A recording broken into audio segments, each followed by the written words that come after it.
საღამომშვიდობისა, მე მაკაცინცაძე ვარ, თქვენ უყურებთ პირველ არხს და ჩვენს გუნდთან ერთად აქტუალურ თემას წარმოგიდგენთ.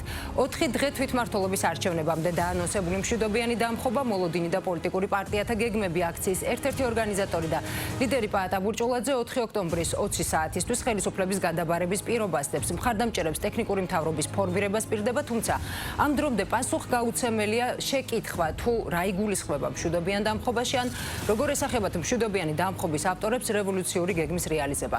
რაც შეეხება სხვა პარტიებს, არჩევნების შემდეგ აქციაზე მისვლას პირდება ლელოს მერობის კანდიდატი ირაკლი კუპრაძე, საკუთარ მხარდამჭერებს გახარია საქართველოსთვის კი რადიკალურ მოწოდებებს ემიჯნება. მართლ გუნდში დარწმუნებულები არიან, რომ თვითმმართველობის არჩევნები ოპოზიციის დასასრულის დასაწყისია. ფუჭი მოლოდინის შექმნა თუ მზადყოფნა რევოლუციისთვის. ვინ აიღებს პასუხისმგებლობას 4 ოქტომბერსა და შემდგომ პერიოდში რუსთაველის გამზირზე განვითარებულ მოვლენებზე და რა მოხდება მას შემდეგ, რაც მართლი გუნდი ოპოზიციას 4 ოქტომბერს 20 საათზე ხელისუფლებას არ გადააბარებს.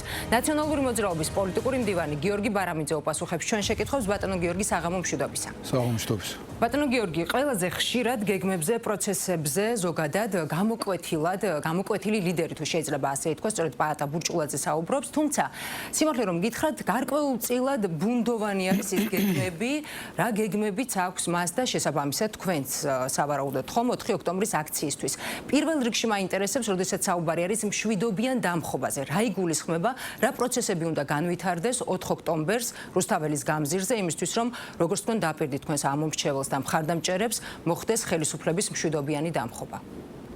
მადლობა გადაცემაში მოწვევისათვის, მივესალმები ჩვენს მაყურებელს. სანამ ამ კითხვაზე გაგცემდეთ პასუხს, თუნებას მომცემთ უბრალოდ ორ საკითხს აუცილებელს მინდა შევეხო. ერთი, პრეზიდენტი სააკაშვილი დატოვა სააპელაციო სასამართლომ აბსოლუტურად უკანონოდ პატიმრობაში. საქართველოს მესამე პრეზიდენტი, ჩვენი ქვეყნის თანამედროვე სახელმწიფოებრიობის შემქმნელი ადამიანი, რომელმაც შექმნა თანამედროვე ქართული პოლიცია, ჯარი, იუსტიციის სახლები, რომელსაც ხსნიდნენ სასამართლო საბაჟო საგადასახადო აი სასამართლოს გარდა პრაქტიკულად ყველაფერი, თუმცა სასამართლოშიც კორუფციის თემა მოგვარდა და ადამიანს თავის დროზე ბიძინა ივანიშვილი რომ 19 მილიარდის მოპარვას ედავებოდა და სახში წაღებას და რაღაცა ანგარიშებს ეძებდა. ეხლა დავიდნენ იქამდე რომ თურმე 9 მილიონი ლარი, რომელიც გაწერილი არის სახელმწიფო ხარჯები პრეზიდენტის ვიზიტებისთვის, მიღებებისთვის არის ამ საქმესთან დაკავშირებით 9 მილიონი თურმე არამიზნობრივად გაფლანგაო პრეზიდენტმა სააკაშვილმა, როდესაც დაკავშირებით მის ფაქტორთან, ეფექტთან დაკავშირებით, პროცესის ჩართულობასთან დაკავშირებითაც ოდნავ მოგვიანებით მინდა რომ გაცილებით ვრცლად ისაუბროთ და ერთგვარად შეინიშნება ისიც რომ თითქოს ნაციონალური მოძრაობა თუ არა თქვენი თანამოაზრეები, პოლიტიკურ თანამოაზრეებს გულისხმობ ამ შემთხვევაში გარკვეულწილად დისტანცირებასაც კი ცდილობენ მისგან და რით არის ეს გამოწვეული, ამაზეც ოდნავ მოგვიანებით რომ ვისაუბროთ. ძალიან კარგი საშუალება რომ ამ თემაზე გავაგრძელოთ საუბარი, უბრალოდ წინებას დავასრულებ, რომ მართლა უდიდესი უსამართლობაა და მართლა პუტინის გეგმის შესრულებაა, რომ იმის გამო, რომ საქართველოს პრეზიდენტმა გაბედა და დაიცვა საქართველო 2008-ში და მეერეც და არ დაუთმო ჩვენი ქვეყანა, სწორედ ამიტომ ზის ის ციხეში, როგორც პუტინის პირადი ტყვე და პატიმარი და მძევალი. ხოლო მეორე საკითხი ასევე მოკლედ შევეხები, მინდა მიულოცო კვლავ მოლდოվել ხალხს რუსულ რეჟიმზე გამარჯვება, რუსეთის სპეცოპერაციაზე გამარჯვება, რომ მოლდოველმა ხალხმა არ დაუშვა ის, რაც მოხდა 2012 წელს საქართველოში და მოლდოვა კვლავ დარჩა ევროკავშირში ინტეგრაციის გზაზე და ცივილიზებული ნორმალური სახელმწიფოს მშენებლობის გზაზე. ახლა რაც შეეხება თქვენ შეკითხვას გეგმებთან დაკავშირებით. თქვენ თქვენ დსთ-ის წევრობა ამ კონტექსტში არ არის პრობლემა. დსთ-ის წევრობა როგორც დავინახეთ, არანაირი პრობლემა არ არის, აბსოლუტურად არ გძალავს ნებისმიერ ორგანიზაციაში შესვლას და ეს თითთან გამოწვეული მიზეზი, რატომაც შესაძლოა იყოს დსთ-ის წევრიც და ამავდროულად ევროკავშირის წევრიც. არა, დსთ-თან გამოვა ბუნებრივია, ეს პრობლემა არ არის. მაგაზე ნუღელავს ბატონი კობახიძე, რომელმაც თითთან გამოწვეული მიზეზი მოძებნა და თქვა, რომ აი მანამ არ მიულოცავს მოლდოվել ხალხს ამ გამარჯვებას, სანამ მოლდოვა დსთ-ში არის. დსთ-ში არის მოლდოვა, მაგრამ ის ხელს არ უშლის, რომ იმოძრაოს ევროკავშირში გაწევრიანების გზაზე და თუ რაიმე წინააღმდეგობა იქნება ამ ორგანიზაციაში. ეს ორი ორგანიზაციაა და არა რაღაცა სახელმწიფო ყოფნასთან დაკავშირებით, რა თქმა უნდა, მოლდოვა თავის გადაწყვეტილებას მიიღებს, იმიტომ არ იბრძვის მოლდოველი ხალხი, რომ დსთ-ში დარჩეს, ვერ გამოვიდეს იქიდან და ევროკავშირში აღარ გაწევრიანდეს ამის გამო. უცნაურად არ გეჩვენებათ ეს ნაწილი. აბსოლუტურად არა, მაგაში დსთ-ის წევრობა, დსთ არ ტრაჩობილი ორგანიზაცია, იმ თავით ტრაჩობილი იყო და ბევრმა ქვეყანამ ეს სათავისოდ გამოიყენა, სხვათა შორის საქართველომაც, იმიტომ რომ შევარდნაძის დროს როცა შევედი დსთ-ში, საქართველო მაშინ იმის შემდეგ შევიდა ევროპის საბჭოში, ევროპის საბჭოს საპარლამენტო ასამბლეაში, იმის შემდეგ გავიყვანეთ ბაქო თბილისი, ჯეიხანი, იმის შემდეგ გავიდა საქართველოდან რუსული სასაზღვრო ჯარები და ბაზების თაობას და ასე შემდეგ. რახან მკითხეთ ხომ და ორი სიტყვით მაინც გაგცეთ პასუხი, რომ საზოგადოებამ იცოდეს, რომ რამდენად უსუსური იყო კობახიძის საბაბი, რომ მოლდოվել ხალხს არ მიულოცოს, იმიტომ რომ მოლდოვა დსთ-ში არ არის ეგ პრობლემა, ის მოლდოვა მიდის ევროკავშირში გაწევრიანების გაზრდა და ეს ჩვენთვის მნიშვნელოვანია, რადგანაც მოლდოვაც ისევე როგორც ჩვენ აღმოსავლეთ ევროპული ქვეყანაა და ჩვენაერი ქვეყანაა და სხვათა შორის მაგალითად რატო არის კიდევ ჩვენ მართლა ბევრ რამეში ჩამოგრჩება გარდა დემოკრატიის განვითარებისა და აი ამაში არის საწყენი ძალიან, რომ ჩვენ ასეთ მდგომარეობაში ვართ, რომ ჩვენ პრაქტიკულად გვერდზე ვართ გადაწეულები და მოლდოვამ გაგვასწრო და მოლდოვა არის წინ ახლა ამ პროცესში და მათ რა თქმა უნდა დიდ წარმატებას უსურვებს. თუმცა ფაქტია ის, რომ საქართველოს თითქმის ყველა კომპონენტი ჩამორჩება მოლდოვა, მაგრამ დღეს არ არის ეს ჩვენი საუბრის თემა, შეგვიძლია საამბოლოდ გავაგრძელოთ და შევადაროთ კიდეც მონაცემები. 4 ოქტომბერს რაც შეეხება და 4 ოქტომბრის გეგმებს თქვენ იცით რომ ამ აქციის თქვენს ახსენეთ ორგანიზატორი, ინიციატორი არის ბატონი პაატა ბურჭულაძე და მოძრაობა რუსთაველის გამზირი, მან ჩვენთან როცა იყო მოსული პოლიცსაბჭოზე ძალიან ხაზგასმით თქვა, რომ ის სპეციალურად ყველაფერს აკეთებს იმისათვის, რომ ამ პროცესში, რასაც ქვია ორგანიზების პროცესი, არ იყოს რომელიმე პარტია გნებავთ ნაციონალურ მოძრაობას ჩართული.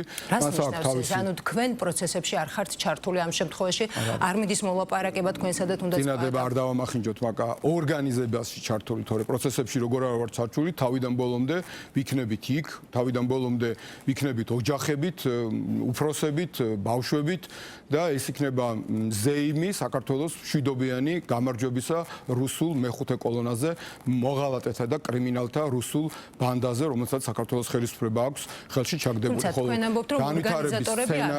განვითარების სცენარი აქვს ბატონ პაატას, აქვს მოძრაობა რუსთაველის გამზრის და ეს ხაზგასმული არის, რომ ეს არ უნდა რომ არა ჩვენ არა ვართ ინფორმირებული. მშვიდობიანი დამხობის ფორმირება და ფორმულირება ხომ თქვენი იყო და მიდიხართ აქციაზე, რომლის სავარაუდო განვითარების სცენარი არის და არ არის პაატას იყო, ლევან ხაბეიშვილის იყო, მაგრამ პარტიულად ეს პროცესი არ წარიმართება, მოგიხსენებათ, კიდევ ერთხელ ვიმეორებ, ხაზგასმით, იმიტომ რომ ბატონ პაატას მიაჩნია ძალიან მნიშვნელოვნად, რომ აქ პარტიები არ იყვნენ ორგანიზატორები და ეს არის პრინციპული მისთვის და ბუნებრივია ჩვენ ვერაფერს ვერ დავაძალებთ მას. ჩვენ ისედაც სხვასაც რომ მოეწოდებია, რომ ქუჩაში გამოდით ამ რეჟიმის შესაძლებლად, იმასაც ხარს დაუჭერდით, იმიტომ რომ ამ რეჟიმის შესაძლებლად მშვიდობიანად არაძალადობრივად უკვე 13 წელი. უნდა იცოდეთ ბატონო გიორგი, ჩვენი სავარაუდო სცენარი არის ძალიან მკაფიო. ეს არის. და იქნება არ არის მშვიდობიანი სცენარი, რომელსაც თქვათ პაატა ბურჭულაძე განიხილავს. თქვენ ხო ამბობთ რომ მშვიდობიანი სცენარს განიხილავთ მხოლოდ და მხოლოდ. სცენარი არის ძალიან მკაფიო. ნაცვლად რუსული სპეცოპერაციის პუნქტებისა, ანუ ეგრეთ წოდებული არჩევნებისა, ხალხი არავითარ შემთხვევაში არ უნდა მივიდეს აი ამ რუსულ სპეცოპერაციის უბნებზე, რითაც ეს რეჟიმი ცდილობს, რომ რაღაცნაირად მის დამპალ სხეულზე, პოლიტიკურ სხეულზე რაღაცა ფერუმარილი წაისვას და გაიკეთილშობილოს. ამიტომ ამის ნაცვლად ხალხი 4 საათზე გამოვა რუსთაველის გამზირზე, რაც შეიძლება დიდი რაოდენობით, ვინც ვერ შეძლებს დარჩება თავის ქალაქში, რატოღაც შეიძლება ტექნიკური მიზეზების გამო ვერ წამოვიდეს, თქვა ბათუმიდან, ქუთაისიდან, ზუგდიდიდან, თელავიდან, ისინი დარჩებიან და გააპროტესტებენ და ამ რეჟიმს ეტყვიან ყველანი ერთად ჩვენ ვეტყვით, წადით, ყველანი ერთად ვეტყვით არას და ქართველი ხალხის სიმრავლეზე, ორგანიზებულობაზე, მშვიდობიან და არაძალადობრივ მოქმედებაზე იქნება დამოკიდებული ჩვენი ყველას გამარჯვება. ეს არის პრინციპულად მნიშვნელოვანი. როგორ უნდა გადაიბაროთ ხელისუფლება, ეს მაინტერესებს, რადგან პაატა ბურჭულაძე ცალსახად ამბობს, რომ ზუსტად 20 საათზე 4 ოქტომბერს ხელისუფლება მას ექნება გადაბარებული. დაკავებული. ასევე ცალსახად ამბობს მართველი გუნდი, რომ ხელისუფლებას არ დათმობს და რა ხდება 20 საათი გახდა და შემდეგ როგორ ვითარდება პროცესები და მოვლენები. გადაწყვეტს ბატონი პაატაც ამბობს და მეც ჯერა რომ ამის საშუალება და უნარი ქართულ ხალხს აქვს. გადაწყვეტს მისი უდიდებულესობა ქართველი ხალხი. როგორ უნდა გადაწყვეტოს ამ მშვიდობიანად და არაძალადობრივად. ყველანი ერთად ვეტყვით ამ რეჟიმს წადით, ეს რეჟიმი ძალიან მოფამფალებულია, ძალიან დიდი პრობლემები აქვს შიგნით, ერთმანეთს კლავენ. რიჟვაძე გავიხსენოთ, რომელსაც ნაკლებად იხსენებს ამ რეჟიმის პროპაგანდისტული მედიები და კლავენ და თქვენს რომ ვიდეო კადრებიც გვაქვს რომ არ მოგვიკლავს თვითონ იკლავდა თავსო თითქოს ეს უკეთესი ამბავი იყოს რომ ადამიანი სიკვდილამდე მიიყვანო ისე ბატონ გიორგი რევოლუციები ლიდერების გარეშე გამოძიების საკითხია და არ გულწრფელად არ მინდა რომ ძალიან მოკლედ ცოტა დრო დავკარგოთ ამ საკითხზე მე და თქვენ ეს არ არის ჩვენი გასარჩევი ამ სტუდიაში როგორ აიღო რიჟვაძემ სტუმრად მყოფნა პატიმის რა ქვია პატრონის იარაღი როგორ შევიდა სადღაც ფაცხაში ეს ყველაფერი აღმოჩნდა ტყუილი. ანუ კიდევ ერთხელ ხალხი მიხვდა რომ ამ რეჟიმს აქვს ძალიან ცუდად საქმე, ერთმანეთს კლავენ ფულის გამო, იმ ასობით მილიარდების გამო რომელიც აქვს მას მოპარული. ეს საინტერესო, როდესაც საუბრობთ ხალხზე. ხალხიც მოვიდა. ანუ ერთგვარად ისე ჩანს, არ მიდის ხელისუფლება, ერთგვარად ისე ჩანს რომ თქვენ თითქოს გადგებით გვერდით და ამბობთ რომ აი ხალხმა უნდა აიღოს მთელი პასუხისმგებლობა. თქვენ გულისხმობ ამ შემთხვევაში პარტიებს, რომელსაც პაატა ბურჭულაძე გეუბნებათ, რომ თქვენ ორგანიზებაში არ უნდა იყოს ჩართული. არ გადგებიან პარტიები, იმიტომ რომ პარტიები ორგანიზებაში ჩართული არც არის. ჩვენ ყველანი ვიქნებით იქ და თითოეულ ჩვენთაგანს გვაქვს როგორც მოქალაქეს, როგორც ადამიანს, გვაქვს ჩვენი პასუხისმგებლობა. და არა როგორც ლიდერებს, როგორც ოპოზიციის. როგორც ოპოზიციის ლიდერებსაც, რა თქმა უნდა, გვაქვს. სათავეში უდგებით ამ აქციას. სათავეში დგას გახაზმას კაზმით გითხარით, რომ ეს არის გეგმა პატონი პაატა ბურჭულაძის, რომ არავითარ შემთხვევაში ამ ორგანიზების საქმეში არ იყოს ჩართული პარტიები, შესაბამისად ეს არ არის პოლიტიკოსების მიერ დაძახებული აქცია, ეს არ არის პოლიტიკოსების მიერ ორგანიზებული პარტიების მიერ ორგანიზებული აქცია, ეს არის ხალხიდან წამოსული ენერგია, ხალხიდან წამოსული ინიციატივა, ხალხის ერთ-ერთი თვალსაჩინო ძალიან ჩვენთვის საამაყო, ჩვენი კულტურის, ჩვენი ასე ვთქვათ, ერის საამაყო ერთ-ერთი შვილი, რომელსაც დაინახა, რომ პოლიტიკურმა გარკვეულმა ლიდერებმა ვერ მოახერხეს, პარტიებმა ვერ მოახერხეს. ახლა მან თქვა, რომ პარტიები გვერდზე გაიწიეთ, თუ გინდათ, რომ გვერდში დამიდგეთ, დამიდექით. და ახლა მე ვაკეთებ ამის ორგანიზებას, ახლა აკეთებს მოძრაობა რუსთაველის გამზირი, რომელიც ამბობს სხვადასხვა ადამიანებს, ექიმებს, მსახიობებს, რიგით ჩვეულებრივ აი ტექნიკური მთავრობა, ტექნიკური მთავრობის შესახებ რა ინფორმაცია გაქვს? ყველა ნორმალური ადამიანები. ვისით კომპლექტება, ან ვინ აკომპლექტებს ამ ტექნიკურ მთავრობას? ან შემადგენლობა როგორი იქნება? ერთნიშნულოვნად გეტყვით, რომ ამ ტექნიკურ მთავრობაში ნაციონალური მოძრაობა ორგანიზაციულად არ მიიღებს მონაწილეობას, ისე როგორც მე ასე მჯერა, არც სხვა პარტია ამ ტექნიკური მთავრობის ერთადერთი ამოცანა, რისთვისაც მას ხალხი შექმნის, იქნება რომ ჩვენი ქვეყანა სტაბილურად, მშვიდობიანად მიიყვანოს, რაც შეიძლება. ბატონ გიორგი, შეიძლება გავიგოთ ნაწილი, მაინც ვინ არის ეს ხალხი, ვინც ქმნის მათ შორის ტექნიკურ მთავრობას. სამართლიანი და კონკურენტული და შესაბამისად ამ არჩევნების შედეგად აირჩევა უკვე ის პარლამენტი, სადაც იქნება წარმოდგენილი ესა თუ ის უკვე პარტია, რა თქმა უნდა, ვისაც ხალხი ხმას მიცემს და რა რაოდენობით იქნება ესა თუ ის პარტია წარმოდგენილი, შეიქმნება ალბათ ძალიან დიდი ალბათობით ბლოკები და ამ ბლოკების მიხედვით უკვე დაიწყება კანონმდებლობა და ძალიან დიდი გამოცდილება გაქვთ.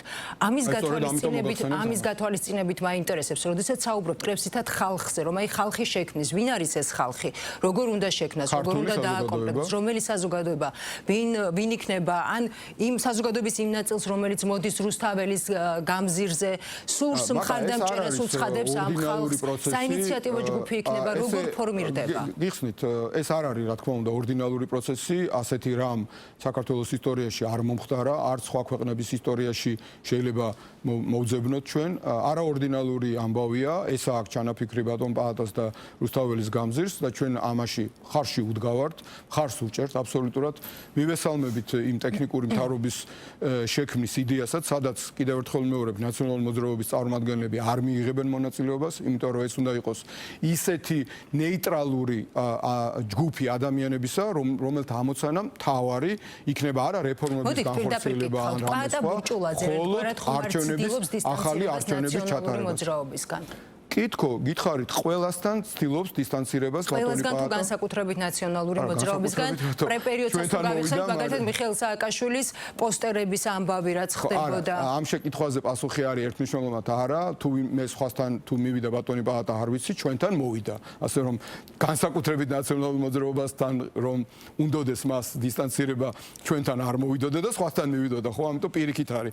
პირიქით განსაკუთრებულ სიახლოვეს გზნობს ნაციონალურ მოძრაობასთან, მაგრამ ჩვენთანაც როდესაც პოლიცსაბჭოზე იყო მოსული, თქვა რომ ჩვენ შეგნებულად ვაკეთებთ იმას, რომ ამ პროცესში ორგანიზატორად, თავარ წამყვანძალად არ იყოს პარტიები, არც ერთი პარტია და მათ შორის არც ნაციონალური მოძრაობა, რომლის მიმართაც მას განსაკუთრებული სიმპათიები აქვს, როგორც ჩვენი მთავარი ლიდერისადმი, მიხეილ სააკაშვილისადმი, ლევან ხაბეიშვილისადმი, რომელიც ეგრევე გვერდში დაუდგა და ძალიან აქტიური მონაწილეა ამ პროცესის და ინსპირატორია და სულის ჩამდგმელია ერთ-ერთი აი ამ მოძრაობისა, როგორც ინდივიდუალური ადამიანი და როგორც ასევე რა თქმა უნდა, როგორც ნაციონალური მოძრაობის პოლიტიკური საბჭოს წევრი, აქედან გამომდინარე, ბუნებრივია ჩვენ გვაქვს ძალიან ბევრი ასე ვთქვათ, საერთო, მაგრამ კიდევ ერთხელ ვიმეორებ, რომ რა ვიცი, მე მგონი გაუგებარი არც აქამდე არ უნდა ყოფილიყო, მაგრამ კიდევ ერთხელ ვიმეორებ, რომ ბატონი პაატასთვის მნიშვნელოვანია ხაზგასმით, რომ ამ პროცესში არ იყოს პარტიები ჩართული და პარტიების ღონისძიება და პარტიების თუმცა არა შემდეგ. რაც შეეხება უკვე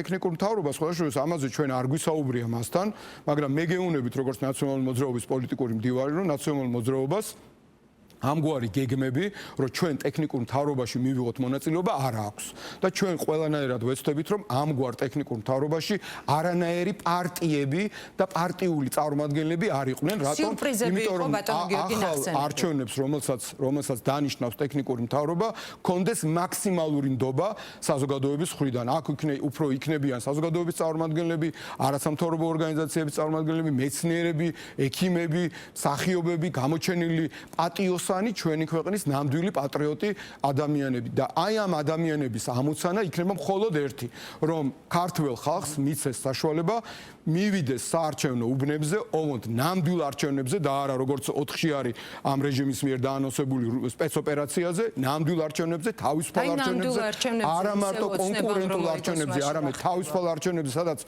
ყველა შეიძლება კანონის შესაბამისად გაკონტროლება პროცესის, სადაც ვერავინ ვერ დააშინებს ხალხს, სადაც როგორც ახლა ხდება, ტიტუშკები არ სცემენ ადამიანებს, სუსი, პროკურატურა, სხვადასხვა სტრუქტურები არ დააშინებენ. ბატონო გიორგი, ისევ ოცნებამ რომ მიიღოს იმ ახალ არჩევნებზე, რომელსაც თქვენ პირდებით თანამოაზრეებს ყველამ უნდა მიიღოს მონაწილეობა იმ არჩევნებში, იმ სამართლიან არჩევნებში საზოგადოების ყველა ფენის წარმომადგენელმა უნდა მიიღოს არჩევნების. ძალიან მწუხარ, რომ ამ მოღალატეთა რუსულ ბანდას გარკვეული პროცენტი 10% შეიძლება იყოს ეს 12% შეიძლება ამ წუთას უჭერდეს მხარს საქართველოში ყველა საქართველოს მოქალაქეა და ვერავის ვერ აუგზავნავს ვინ მოწონდეს და ვინ არ მოწონდეს, მაგრამ ეს რეჟიმი სამართლიანი არჩევნების დროს რომ პირწმინდად ასე ვთქვათ დამარცხდება და თუ ექნება შნო ბიძინა ივანიშვილს რომ დარჩეს პოლიტიკაში და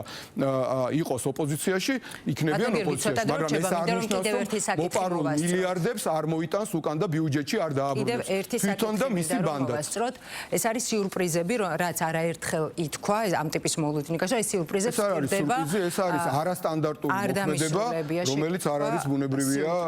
ხომ არ არის ერთგვარი სიურპრიზი, მაგალითად, ზვიად კუპრავა, საკრებულოს წევრი ნაციონალური მოძრაობიდან ასეთ რამეს ამბობს, რომ 100,000-ობით ადამიანმა გადაწყვიტა 4 ოქტომბერს დაამხოს ივანიშვილის ხელისუფლება და რომ თქვენი ტაქტიკური ამოცანა ჩაშალოთ არჩევნები. ან ზვიად კუპრავას ესეც რომ გითხრათ, ანუ თქვენი პოზიციები რამდენად არის თქვა თანხwebdriverში და უნისონში რამდენად არის ამ საკითხთან დაკავშირებით და კუპრავა ამბობს, რომ ესე იგი თბილისის მასშტაბით 500 სპეცოპერაციის პუნქტს ასახელებს, ამბობს, რომ დილიდან იწყებს მოძრაობას და 500-დან ერთს მაინც აუცილებლად გარღვევს, რის შემდეგაც მიიღებენ დომინოს პრინციპს. ეს არის მისი სიტყვები. რამდენად იზიარებ და რამდენად არის მშვიდობიანი პროცესი, როდესაც ვთქვათ, აი გარღვევაზეა საუბარი და გარღვევაში რა იგულისხმება. მადლობა ამ შეკითხვისთვის, რომ ყველასთვის ნათელი იყოს. რაც შეეხება დამხობას, ხაზგასმით ლევან ხაბეიშვილმა თქვა ეს ერთმანეთმა პირველმა და შემთხვევით არ უთქვამს, რომ აქ ლაპარაკია მხოლოდ მშვიდობიან პროცესზე და ნაციონალური მოძრაობა მთელი ამ 13 წლის განმავლობაში მიუხედავად ჩვენს წინააღმდეგ შეთითხნილი 1000 ბრალდებებისა ყოველთვის იბრძოდა არაძალადობრივად და მშვიდობიანად. 5 საქმე არის შეკერილი ნაციონალური მოძრაობის წინააღმდეგ და სულს ჭიდებს იქ რაღაცა საბურავებს, ვაგროვებს და რაღაც სისულელები. მშვიდობიანი არ იყო ვერაფერი, აქ დამხობა გიხსნით, რომ ვერაფერი რაც ვერ მოძებნეს, ამიტომ ჩვენი მოქმედებები მთელი ამ წლების განმავლობაში იყო მშვიდობიანი, არის მშვიდობიანი და იქნება მშვიდობიანი და უფრო მეტიც. ჩვენ რაღაცა პასიურად მაყურებელი კი არ ვიქნებით, თუ ვიღაცამ ქვეყანაში სიტუაციის არევა და ძალადობა მოინდომა. ვისაც საქართველოში უნდა არეულობა, ძალადობა, ომი და უბედურება, ეს არის პუტინი, ეს არის რუსეთი. რუსეთის ამოცანა არის საქართველოში ხალხი ერთმანეთს დააპირისპიროს და მის მოღალატურ გეგმას, პუტინის გეგმას ახორციელებს აი ეს ივანიშვილის მოღალატეთა და ლიდერის მხრიდან ბატონო გიორგი მაგისტრალების ბლოკირებაზე იყო საუბარი 1000 მანქანის წამოსვლაზე იყო საუბარი კონტრშეკითხვაც მინდა რომ მოისმინოს შესაბამისად პასუხიც მოვისმინოთ ამიტომ ჩვენ ეს როგორ არის მაშინ ყველაფერს გავაკეთებთ იმისათვის რომ ეს პროტესტი როგორიც არის დაანონსებული იყოს მაქსიმალურად მშვიდობიანი და არაძალადობრივი. ეხლა რაც შეეხება თქვენი შეკითხვის მეორე ნაწილს უბანზე თუ სპეცოპერატ ანუ შესვლას გეგმავს და ეს როგორ იქნება მშვიდობიანი ესეც რომ ამბობს შეკითხვის მეორე ნაწილს თქო აქ იგულისხმება რომ ჩვენს ქვეყანაში არანაირად კიდევ ერთხელ გავიმეორებ არ ტარდება არჩევნები. არჩევნები დიდი ხნის წინ 2018 წლიდან პრაქტიკულად ამ რეჟიმმა გააუქმა და ყოველ ჯერზე რა არჩევნებიც ეგრეთ წოდებული არჩევნების პროცესი ტარდება, უარესდება და უარესდება. აი კულმინაცია იყო წინა წლის საპარლამენტო არჩევნები, რომელზედაც ჩვენ მაინც, იმიტომ რომ ამ რეჟიმს აღიარებდა ჩვენი დასავლეთელი პარტნიორები, საზოგადოების დიდი ნაწილი, მაინც ცადეთ და მიუხედავად იმისა, რომ ვიცოდით, რომ ძალიან მძიმე იქნებოდა, გავედით და შევედით ამ პროცესში. მაგრამ იმის შემდეგ ჩვენ ყველამ კარგად დავინახეთ, რომ ნამდვილი სპეცოპერაცია ჩაატარეს, იმის შემდეგ გააუარესეს მნიშვნელოვნად საკანონმდებლო ბაზა, საერთოდ ამოძირკვეს ყოველგვარი სადამკვირვებლო რაღაცა პროცესი, რაც ფორმალურად მაინც არასამთავრობოებს შეეძლო ან რაღაცა სადამკვირვებლო ორგანიზაციებს შეეძლოს. იმის შემდეგ თუ კი რაიმეს გამკაცრება შეიძლებოდა და ხელისუფლებაზე მორგება შეიძლებოდა ეს გააკეთეს, CSKO კიდევ უფრო მეტად ხელისუფლებაზე დამოკიდებული გახადეს. აქედან გამომდინარე, შესაბამისად მოდით ასე კითხავთ, უნდა ველოდოთ ნაციონალური მოძრაობისგან თქო ჩაშლას არჩევნ მცდელობას ერთგვარად არჩევნებში. მესამე ჯერ მისვამთ ამ შეკითხვას, მე პასუხობთ. აქედან გამომდინარე, ის რაც 4 ოქტომბერს პასუხობ თუ არ დამამთავრებიეთ ვერც თუ კიდე გააგრძელებთ შეწყვეტინებას, ვერც კიდევ რამდენიმე წუთი ვერ დავამთავრებ ჩემ პასუხს. რა ვიცი, შეიძლება თქვენ არ მოგწონთ ეს ჩემი პასუხი, მაგრამ ჩემი პასუხი ასეთია. საუბრობთ იმაზე, რაც უკვე არაერთხელ გაგიცხადებით. ხო და რაც უკვე არაერთხელ გამიცხადები, აბა ახალს ხო არ მოვიგონებ, რაც არის ჩვენი პოზიცია, იმას მოგახსენებთ, ხო? თქვენ მიუხედავად იმისა, რომ ჩვენი პოზიცია იცით, მაინც მეკითხებით ეთერში, ხო?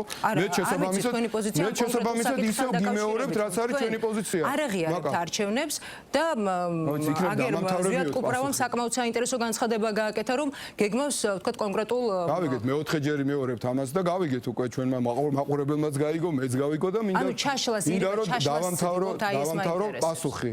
გავიგეთ, ეხლა მეხუთე ჯერ მკითხეთ. ხო, თუ მისმენთ, კარგია. თუ ცოტა ხანს გაჩერდებით და მე მალაპარაკებთ, რომ პასუხი გაგცეთ.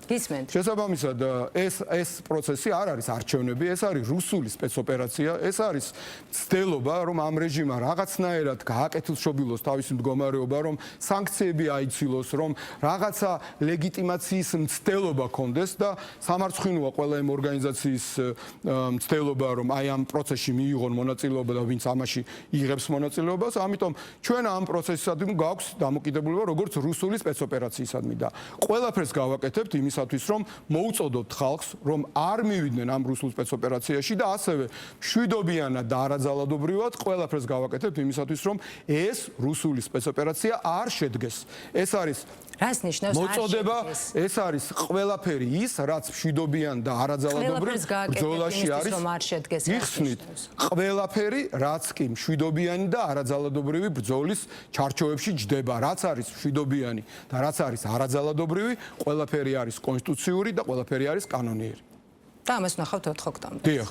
ძალიან დიდი მადლობა. ჩვენი მოქმედება იქნება მშვიდობიანი და არაძალადობრივი და უფრო მეტიც არ მივცემთ პუტინს და მის ლაქიებს და მეხუთე კოლონას საშუალებას, რომ ქვეყანაში მადლობაც სამწუხაროდ ძალიან ბევრი სიტუაცია ძალადობაში გადაიყვანოს და ყველაფერს გავაკეთებთ იმისათვის, რომ მოძალადეებს თავისი ადგილი მიეჩინოთ. ნაციონალური მოძრაობის პოლიტიკური მდივანი გიორგი ბარამიძე პასუხობდა აქტუალური თემის შეკითხვებს.